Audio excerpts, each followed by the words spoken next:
Hello students, I am Dr. Rao. I hope you guys are doing well. Welcome to my YouTube channel Mathematics by Dr. N. Rao.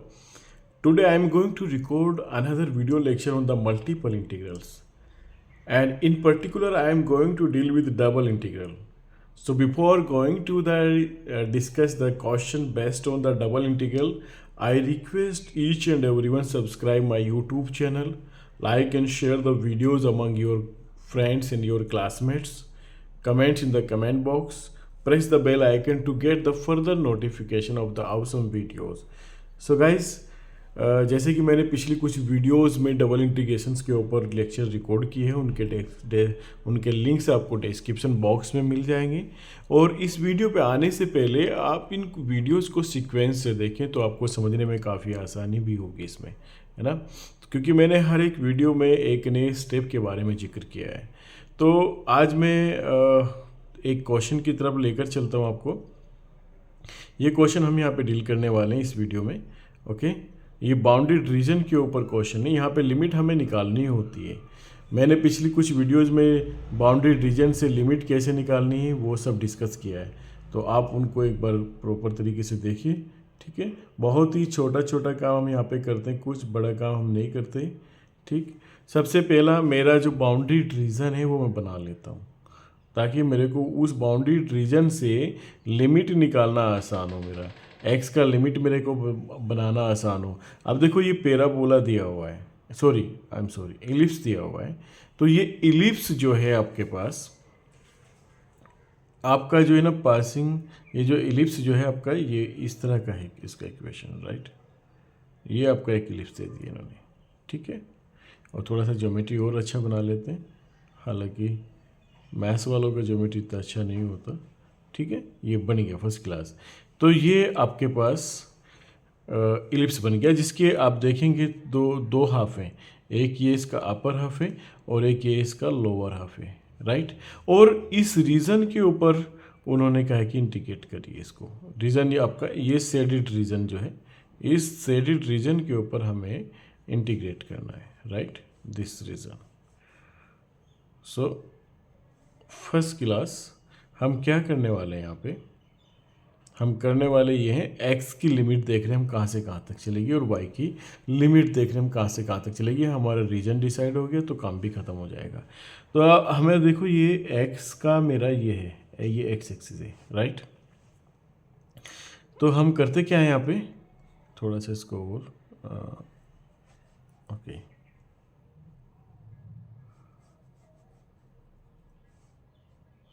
देखो काम बहुत आसान है, कुछ भी मुश्किल नहीं है। आपको ये पॉइंट देखना है। ये पॉइंट आपके पास क्या होता है, ये होती है x is equals to minus A, right.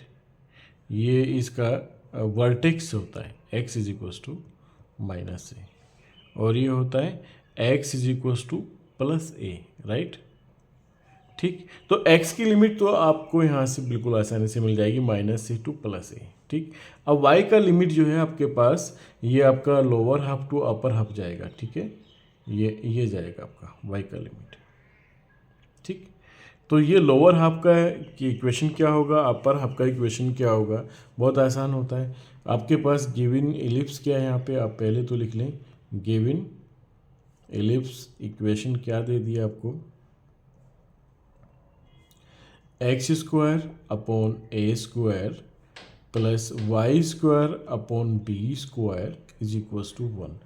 आप ये ना इसके दोनों हाफ निकाल सकते हैं इस इलिप्स के, इस इक्वेशन से। कैसे आप निकाल सकते हैं, y square upon b square is equals to 1 minus x square upon A square, right. और आप इसको ऐसे भी कर सकते हैं कि y square is equals to, यहाँ पे आप बी स्क्वायर कर लें और यहाँ से आप ए स्क्वायर को एलसीएम ले लें, कॉमन लेके बाहर निकाल लें। यहाँ पे हो जाएगा A square minus x square, first class, कोई दिक्कत नहीं। और अब आप दोनों साइड का स्क्वायर रूट ले लें, y is equals to, you can write plus minus B upon a and square root of A square minus x square. तो यहाँ से आप देखेंगे दो आपके पास y की वैल्यूज़ आ गई। एक तो आ गई plus b upon A square root of A square minus x square. और दूसरा आपके पास आ गया minus B upon A square root of A square minus x square. तो ये वाला जो है आपका लोअर हाफ को डिनोट करेगा। तो लोअर हाफ का आपका जो इक्वेशन हो गया वो हो गया minus B upon A square root of A square minus x square. Upper half का जो आपका इक्वेशन हो गया वो हो गया बी अपॉन ए प्लस में square root of A square minus x square. तो जाहिर सी बात है आपके पास y की लिमिट भी निकल आई, lower half to upper half. तो आपके पास जो रीजन बन के आएगा, हमारा जो रीजन आया निकल के, रीजन क्या आया उससे हम लिमिट डिसाइड कर रहे हैं। रीजन मेरे पास आ गया x का आ गया minus A to plus A, right. देखो कितना आसान है निकालना। हमने पिछले क्वेश्चंस में भी रीजन से लिमिट निकालना सिखाया है, तो आप उन वीडियोस को प्रॉपर तरीके से देखें, आपको बहुत आसानी होगी समझने में। यहाँ पे मेरे पास लोअर जो एंड है कर्व का वो है माइनस बी अपॉन ए स्क्वायर रूट ए स्क्वायर माइनस एक्स स्क्वायर, और अपर एंड जाएगा मेरा बी अपॉन ए। ये निकल गया मेरा लिमिट, राइट। ये मेरा लिमिट निकल गया, ठीक है। तो काम बहुत ज़्यादा मुश्किल नहीं, काम आसान है। अब मेरे को सोल्व क्या करना है, मेरे को ये सोल्व करना है ना, ठीक। ये आर मेरा रीज़न यहाँ पे आ गया ये, राइट। तो मेरे को इंटीग्रेशन सोल्व करने का है R x plus Y whole square D x D y. I need to check it again. X plus Y whole square D x D y, very good, over the region R. और R region मेरा क्या हो गया यहाँ पे, x का limit हो गया मेरा माइनस ए टू ए, और वाई का लिमिट हो गया मेरा minus B upon A to B upon A square minus x square to B upon A square minus x square, right. और X plus Y whole square D x D Y, okay. अभी हम इसको simplify कर लेते हैं। तो limit होगी मेरी लोअर लिमिट माइनस ए, अपर लिमिट ए होगी, ठीक है। और चलिए पहले हम इसको सोल्व करेंगे, ओके। तो इसको सिंप्लीफाई करने से पहले हम इंटीग्रेशन की कुछ प्रॉपर्टी भी लगाएंगे यहाँ पे, क्योंकि हमारी लिमिट माइनस ए टू ए है ना। इसके लिए हमारे पास इंटीग्रेशन की कुछ प्रॉपर्टी होती है इवन और ओड फंक्शन को लेके। तो हम देख लेते हैं कि हमारा फंक्शन इवन है या ओड है। पहले हम एक काम कर लेते हैं, एक्स प्लस वाई के होल स्क्वायर खोल लेते हैं, x square plus Y square plus two x and y. और पहला इंटीग्रेशन हम यहाँ पे y के रेस्पेक्ट में करेंगे, रिमेंबर दिस पॉइंट, y के रेस्पेक्ट में, then we will go with respect to x। तो ये वाला इंटीग्रेशन हमें विद रेस्पेक्ट टू y करना है, x को हम कांस्टेंट ट्रीट करेंगे, यानी कि इसको हम क्या लिखने वाले हैं, माइनस ए टू ए, तो हम ऐसे ही कर रहे हैं, ठीक है। और ये हमारे पास लिखा जाएगा minus B upon A square root of A square minus x square और B upon A square root of A square minus x square plus Y square. इसका इंटीग्रेशन तो हम एक साथ करते हैं, ठीक है। और फिर ये इंटीग्रेशन हम अलग से करेंगे, माइनस ए टू ए और minus B upon A square root of A square minus x square b upon A square root of A square minus x square two x y, right, d Y and D x. अब y के respect में हम कर रहे हैं, हम यहाँ पे एक प्रॉपर्टी लिखना चाह रहे हैं कि अगर आपके पास minus A to A F X D X, ये इंटीग्रेशन आप कर रहे हैं, ठीक है। तो ये इंटीग्रेशन की वैल्यू आपके पास जीरो होगी if F of x is an odd function, if F of x is an odd function, right. अगर ये आपके पास में एक ऑड फंक्शन है तो इस इंटीग्रेशन की वैल्यू जीरो होगी। अदरवाइज क्या होगी, टू टाइम्स ऑफ, अदरवाइज होगी जीरो से a two times of f of x D x, है ना। अदरवाइज ये होगी, इसको टू को बाहर लिख लें, है ना। If F of x is an even function, is an even function, ये चीज़ आपने याद रखना है बस, ठीक है। तो ये प्रॉपर्टी का हम यहाँ पे फुल टूस इस्तेमाल करने वाले हैं।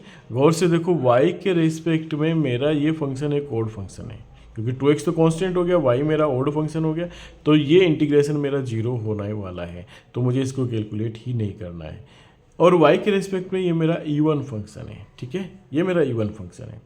तो अब मैं क्या करने वाला हूँ यहाँ पे कि माइनस a टू a, पहले इंटीग्रेशन की बात कर रहा हूँ, और ये 2 टाइम्स आ जाएगा, 2 मैंने शुरू में लिख लिया, और यहाँ से मैं लिमिट लगा दूंगा 0 to b upon a square root of a square minus x square और X square plus Y square D Y and D X, और ये वाला इंटीग्रेशन मेरा हो जाता है जीरो इस प्रॉपर्टी से। तो मुझे उसको सोल्व ही नहीं करना, अब मेरे को इसको सोल्व करने का, ठीक है। तो पहले 2 minus a to a, right, y के रिस्पेक्ट में मैं इसको सोल्व करूँगा तो एक्स स्क्वायर वाई मिलेगा, then plus y to the power 3/3 मिलेगा, राइट। यहाँ पे लिमिट मेरी जाता है 0 टू b अपॉन a और square root of a square minus x square D x, right. After that I compute the limit to minus a to a, right, and in place of y I write here, b upon a, right, square root of a to the a square minus x square, and then plus b upon a to the whole power 3 and a square minus x square to the whole power 3/2, because this square root becomes 3/2. Square root means 1/2 and power 3. And one more thing, 1/3 is here also, okay. So I need to write it here, okay. It is my upper limit. When I substitute the lower limit as 0, so it will become 0, minus it will become 0. So I'm not going to write this. Now I need to compute this, okay. So guys, finally it is 2 times minus a to a and b upon a, right, x square a square minus x square, and then plus 1/3 b upon a to the whole power 3 a square minus x square to the whole power 3/2. I need to calculate finally this integration with respect to x, and it's looking rather difficult to solve, okay. So such type of integration will be deal with the help of substitution method. देखो, अगर directly हम करने जाएंगे तो यहाँ पे by part प्लाइन पता नहीं क्या क्या हम लगाते चले जाएंगे, तो वो बहुत कॉम्प्लिकेटेड हो जाएगा। सब्सटीट्यूशन से बड़ा आसान हो जाता है। If I substitute here let x is equals to a sin theta, right, x is equals to a sin theta, क्योंकि यहाँ पे a है तो इसलिए मैं x को a sin थीटा ले रहा हूँ। So then what will be the dx upon d theta? It will be a cos theta and d theta, right? तो नाउ सब्सटीट्यूट, ओके, साथ साथ में हमें लिमिट पे भी ध्यान देना है, okay. If my x limit is minus a, it is minus A, right. If my x limit is minus a, then it will be -1 equals to sine theta, right. यहाँ पे भी हम एक चीज़ करने वाले हैं। देखो, हमारा फंक्शन ना एक्स में इवन फंक्शन है, इसको थोड़ा सा और कर लेते हैं मॉडिफाई। एक्स में मेरा इवन फंक्शन है, देखो एक्स स्क्वायर। इवन और ऑड फंक्शन समझते हो ना। एक फंक्शन इवन कब होता है भाई? अगर एक्स की एफ ऑफ एक्स में एक्स की जगह आप माइनस ऑफ एक्स अगर लिख रहे हैं, है ना, अगर आप x की जगह -x लिख रहे हैं और सेम फंक्शन वापस आ रहा है, तो ये आपका एक इवन फंक्शन होता है। This implies that it is an even function, right, ये ध्यान रखना। और इन केस अगर आप f ऑफ -x रख रहे हैं और वो minus of f of x के बराबर हो रहा है, तो वो आपका एक ऑड फंक्शन कहलाता है। क्या कहलाता है भाई? ऑड फंक्शन कहलाता है। अब देखो, यहाँ पे मैं आपको एक एग्जांपल भी दे रहा हूँ ताकि आप लोग ध्यान रखें। जैसे कि f(x) बराबर sin x है, राइट, sin x। तो अगर मैं यहाँ पे x की जगह माइनस ऑफ एक्स रखता हूँ तो हम इसको लिखते हैं साइन माइनस एक्स, राइट। और साइन माइनस एक्स किसके बराबर होता है, माइनस साइन एक्स के बराबर होता है। तो इसको आप क्या लिख सकते हैं, माइनस एफ ऑफ एक्स के बराबर कर सकते हैं। साइन एक्स क्या है आपका, एफ ऑफ एक्स। तो एक तरीके से एफ ऑफ माइनस एक्स किसके बराबर हो गया, माइनस एफ ऑफ एक्स के। तो साइन एक्स मेरा किस तरह का फंक्शन हो गया, ऑड फंक्शन हो गया भाई, है ना, ऑड फंक्शन। देखो फंक्शन इवन और ऑड की पहचान आप ऐसे करेंगे।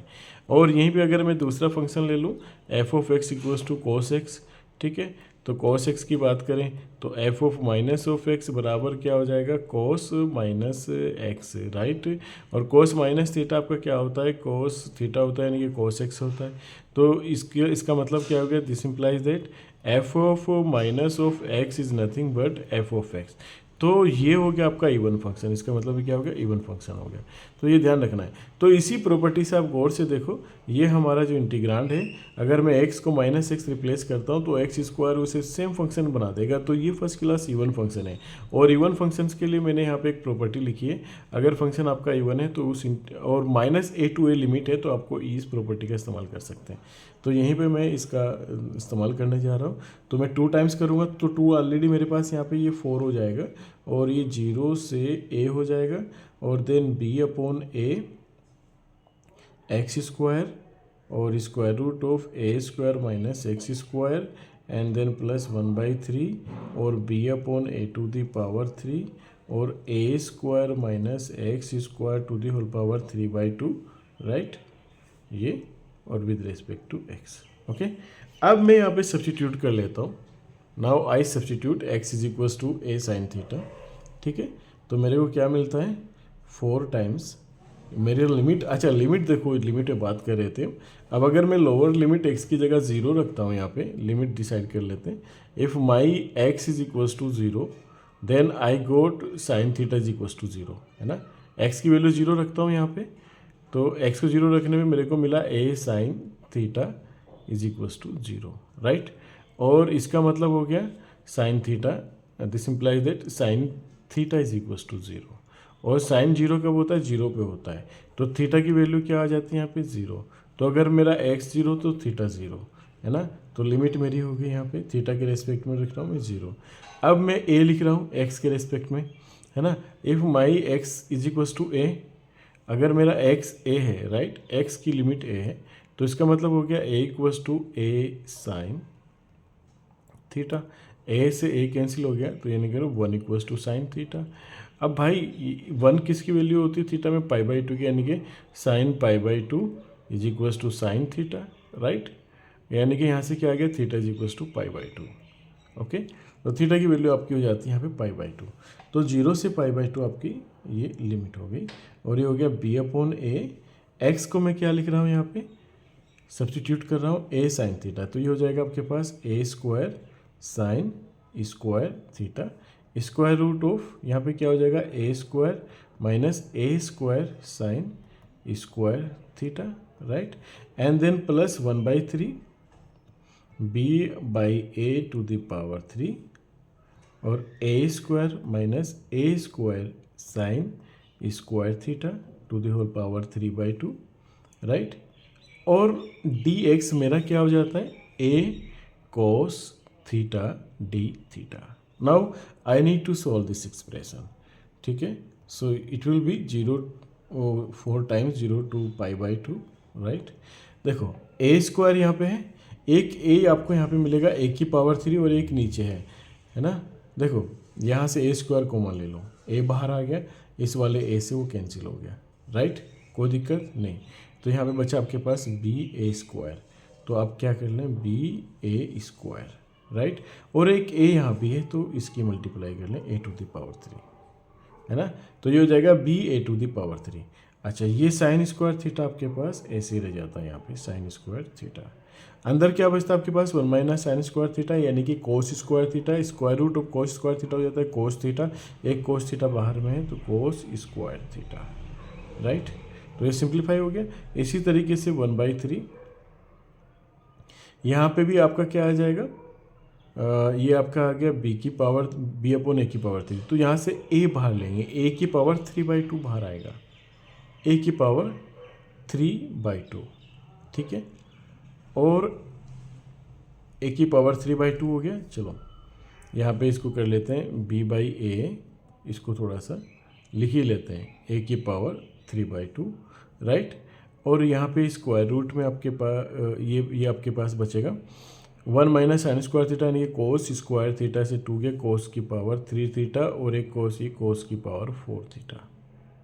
फिर से देख लो, 1 माइनस साइन स्क्वायर थीटा हो गया कोस स्क्वायर थीटा, और कोस स्क्वायर थीटा का स्क्वायर इससे कट गया, कोस की पावर 3 थीटा बच गया, कोस की पावर 3 थीटा और एक कोस थीटा रहा कोस की पावर 4 थीटा, और यहाँ पे एक ए ये भी है हमारे पास, है ना।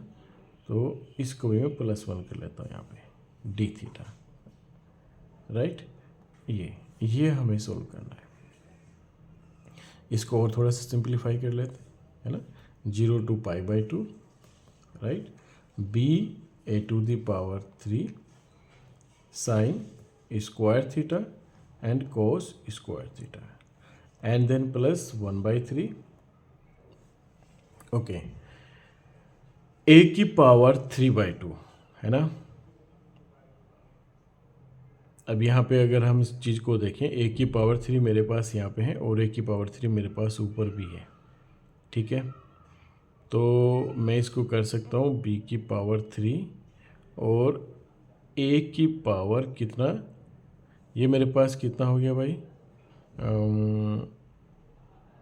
चलो इसको, इस a को हम क्या कर लेते हैं, अभी इसको अलग से यहाँ पे लिख लेते हैं इंटू a, ठीक है। a की पावर 3 से a की पावर 3 काट लिया, तो a की पावर 1/2 + 1, यानी कि 1/2 + 1 कितना हो गया, अगेन 3/2 हो गया, ठीक है। अगेन 3/2 हो जाएगा। ये थोड़ा सा अटपटा सा नहीं लग रहा है, एक बार देख लेते हैं इसको एक्सपेंड करके। ए की पावर 3, यस, ए की पावर 3 है यहाँ पे, ए की पावर 3 ऊपर है, ये कट गया, तो ए की पावर 1/2 रह गया। और एक सेकेंड, हाँ, यहाँ पे हम कुछ गड़बड़ कर रहे हैं। यहाँ पे हम गड़बड़ क्या कर रहे हैं, देखो, ये हो गया ए की पावर कितना 5/2, राइट, और -3, ऐसे कर लो इसको, cos 4 थीटा, राइट, और डी थीटा। अब ये क्या हो गया आपके पास, ए की पावर -1/2, है ना। इसको अगर आप सोल्व करेंगे तो ये आ गया आपके पास -1/2, है ना। एक जो छोटी सी गलती हम यहाँ पे करी है हमने, है ना, वही चीज़ पकड़ में नहीं आ रही थी, अब वो पकड़ में आ गई। देखो गलती क्या थी हमने जो की है, यहाँ पर हमने जो a की पावर 3/2 कॉमन लिया, एक्चुअली ये 3/2 नहीं आएगा, यहाँ पे a की पावर 3 कॉमन आएगा, क्योंकि यहाँ पे देखो a² आप बाहर निकालेंगे तो ये a का स्क्वायर इस 2 से कट जाएगा, a की पावर 3 बचेगा, तो a की पावर 3 इंटू ए की पावर 1, ए की पावर 4, तो ए की पावर 3 से हो गया, तो ये बच गया आपके पास, बहुत बढ़िया। अब फाइनली हमारे पास बचता है ये। अब देखो यहाँ पर हम डायरेक्ट फार्मूला अप्लाई कर सकते हैं, रिडक्शन फार्मूलाज यहाँ पे बिल्कुल अप्लाई हो जाएंगे। फिर भी मैं इसको 2 स्टेप में कर रहा हूँ, हालांकि ये स्टेप करने की ज़रूरत नहीं थी, है ना। 4b/3 इसको बाहर ले लें, sine 2 theta cos 2 theta, right, d theta, and then plus 1/3 b⁴a और 0 to π/2। अच्छा 4 यहाँ भी आएगा, क्योंकि 4 की मल्टीप्लाई तो सारे में ही है, तो ये 4/3 हो गया, राइट, 4/3 और cos की power 4 theta and D theta, right. यहाँ पे रिडक्शन फार्मूलाज हम इस्तेमाल कर लेते हैं। मैं रिडक्शन फार्मूलाज आपको रिकॉल करा देता हूँ। 0 to π/2, राइट, कॉस, देखो यहाँ पर भी इसमें एक थोड़ा सा मसला है कि हमारे पास क्या है फार्मूलाज, रिडक्शन फार्मूलाज, वो है कि अगर यहाँ पे n थीटा है आपके पास और d थीटा, तो हम उसको क्या लिखते हैं, देखो बहुत सारे फार्मूलाज यहाँ पे इस्तेमाल हो रहे हैं, n, ठीक है, और या देखो n-1 ऐसे याद रख लो, फिर n-2 नीचे रख लो, फिर n-3 ऊपर रख लो, राइट। और ये ऐसे ही लास्ट तक चलता रहेगा जब तक कि आपको यहाँ पे 1/2 ना मिल जाए और π/2 आ जाएगा। बट शर्त ये है कि if n is equals to if n is equals to 2, 4 and 6, अगर ये आपके इवन नंबर से है ना। और अगर आपका n ओड है तो आपका क्या चलेगा, n-1 और n-2, n-3 dot dot dot. ये रिडक्शन फार्मूलाज याद रख लें अगर आप, तो आपके लिए इंटीग्रेशन बड़ा आसान हो जाता है। और ये 2/3 तक जाएगा, है ना। जब ये 2/3 तक चला जाए तो उसके बाद रुक जाना है बस, क्योंकि ये कब रुकना है आपको, जब n आपका 1, 3, 5, बल्कि 1 रहने दीजिए, आपके पास 3, 5 एंड 7 इसी तरीके से ओड नंबर आपको मिले, है ना। तो ये साइन के भी केस में यही फॉर्मूला है और कोस के केस में भी आपका यही फॉर्मूला है ना। ये सेम फॉर्मूला आपका 0 से π/2 साइन nx के लिए भी लगेगा, साइन n थीटा के लिए भी यही फॉर्मूला लगेगा, n थीटा डी थीटा, है ना। तो याद रख लें, ठीक है। जैसे कि अब मैं यहाँ पे बता रहा हूँ, मेरा ये इवन है, n यहाँ पे मेरा इवन है, तो मैं इसको लिखूँगा 4/3 b⁻³ इवन है। तो पहले मैं शुरू करता हूँ नीचे 4, फिर 4-1 यानी कि 3, फिर 4-2 यानी कि 2, फिर 4-1 यानी 4 4, 4-1, 4-2, 4-3 का मतलब हो गया 1, 1/2 तक ही जाना है। अब इवन है तो यहाँ पे π/2 भी आ जाएगा, ठीक है। आगे ये इंटीग्रेशन हो गया सोल्व, है ना। तो अब इसी तरीके से देखो ये सीधा सीधा सा इम्प्लीमेशन हुआ है यहाँ पे, है ना। अब मेरे को ये वाला रिडक्शन फार्मूला रिक्वायर्ड है ना। अब इसका देखो यहाँ पे लिमिट गलती से π/4 लिखा गया, π/4 नहीं π/2 है, ठीक। यहाँ पे 0 से π/2 अगर आपके पास इंटीग्रेशन इस फॉर्मेट का है, sine nx and cos mx, right, dx, और n और m दोनों के दोनों आपके पास इवन नंबर से, राइट, दोनों के हैं आपके पास इवन नंबर से। तो आप इसको देखो, जितना हमारा रिक्वायर्ड है हम इतने फार्मूलाज यहाँ पे लिखना चाह रहे हैं, n-1, राइट, और n-3 dot dot dot dot dot, right. और नीचे में क्या आ जाएगा आपके पास, n-1 -3, और ऊपर आ जाएगा m-1 m-3, right, and dot dot dot, और डिवाइड में आ जाएगा यहाँ पे n + m, right, n +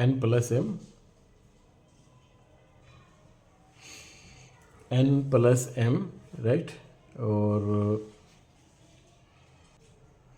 m + n और n + m -2, और ये इसी तरीके से, है ना।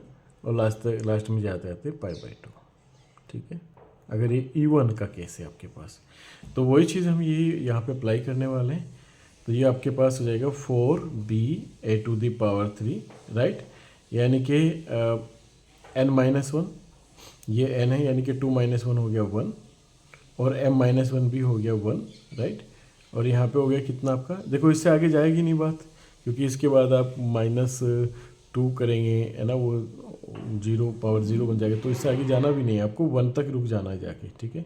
नीचे क्या बनेगा, 2 और 2 हो गया 4, और 4-2 हो गया 2, इससे आ गया 4-4 पे जाएंगे, 4-4 आपका 0 बना देगा, तो वो पॉसिबल भी नहीं है। तो आपको 2 तक ही रखना है, नॉन जीरो तक रखना है, फिर बस सीधा π/2 कर दे आप, यहाँ पे हो गया इंटीग्रेशन सोल्व। तो रिडक्शन फार्मूलाज बहुत इंपॉर्टेंट होते हैं, आप इनको बढ़िया से कर लें, है ना। इस 4 से 4 कट जाएगा आपका, तो यहाँ पे हो जाएगा b⁻3 π/4, right.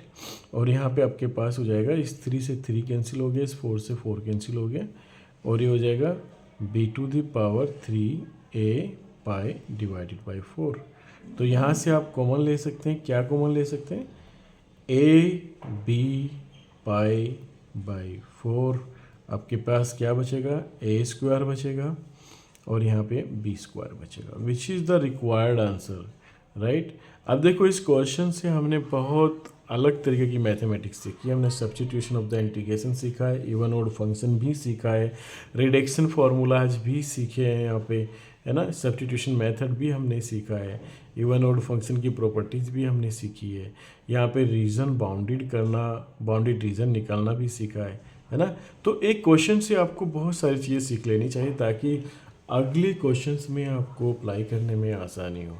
So thank you for watching the video. आपको वीडियो कैसा लगा आप कमेंट बॉक्स में कमेंट कर सकते हैं और अपने सजेशंस भी दे सकते हैं। Guys once again subscribe my YouTube channel and like and share the videos. Okay, so see you in the next video lecture with awesome content. Thank you very much.